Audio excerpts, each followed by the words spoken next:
Selamat datang di video pembelajaran terkait kebijakan satu peta. Sebelumnya saya perkenalkan diri, nama saya Regina Arianti.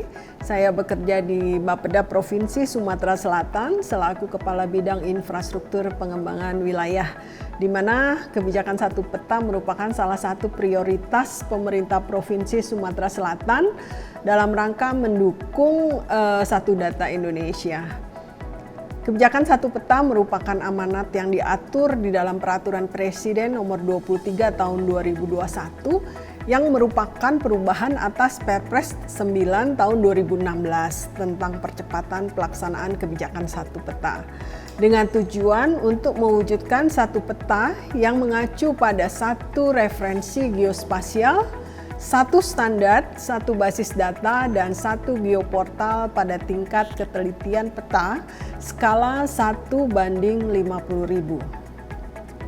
Bapeda Provinsi Sumatera Selatan sebagai koordinator di dalam pelaksanaan percepatan kebijakan satu peta di level daerah telah melaksanakan percepatan kebijakan satu peta dimulai dari tahun 2017, di mana dalam melaksanakan percepatan kebijakan satu peta ini tidak terlepas dari adanya keterkaitan yang tidak dapat dipisahkan dengan jaringan informasi geospasial daerah yang berperan sebagai penyebarluasan informasi geospasial dari hasil proses yang dilaksanakan dalam kebijakan satu peta, seperti proses kompilasi, integrasi, dan sinkronisasi.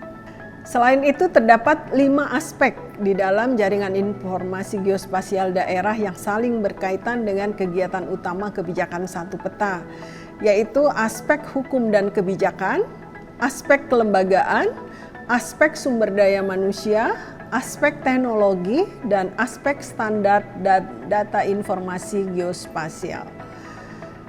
Adapun hasil dan manfaat yang diperoleh pemerintah Provinsi Sumatera Selatan dalam melaksanakan kebijakan satu peta yaitu: pertama, kebijakan satu peta sebagai momentum strategis untuk melakukan perbaikan tata kelola data dan informasi geospasial daerah sebagai acuan perencanaan tata ruang dan tata guna lahan guna meningkatkan akurasi lokasi dan berbagai aktivitas untuk mendukung pertumbuhan ekonomi yang berkelanjutan serta mendukung akurasi di dalam penyusunan kebijakan dan pengambilan keputusan.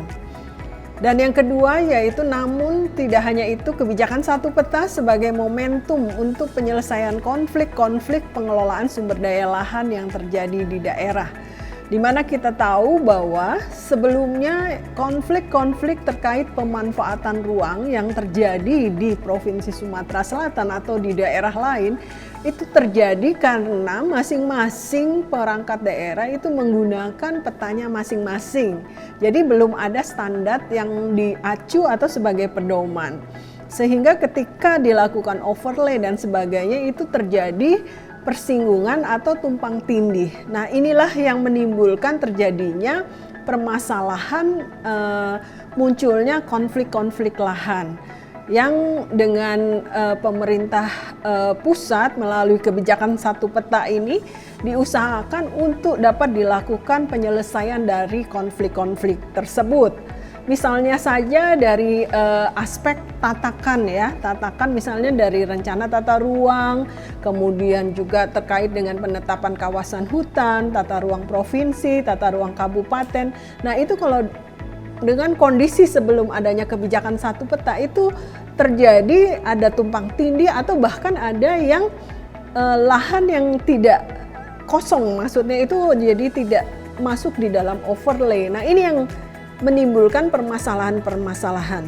Untuk itu pemerintah pusat dengan kebijakan satu peta ini akan mulai menyelesaikan permasalahan konflik lahan yang muncul, dan ini juga akan menghambat investasi ke daerah masing-masing.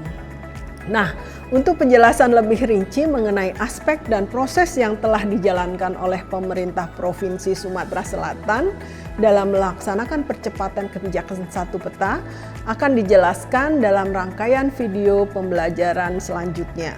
Semoga video pembelajaran ini dapat bermanfaat dan memberikan informasi yang lengkap mengenai pelaksanaan percepatan kebijakan satu peta yang dapat diimplementasikan di provinsi dan kabupaten kota lainnya. Salam Satu Peta.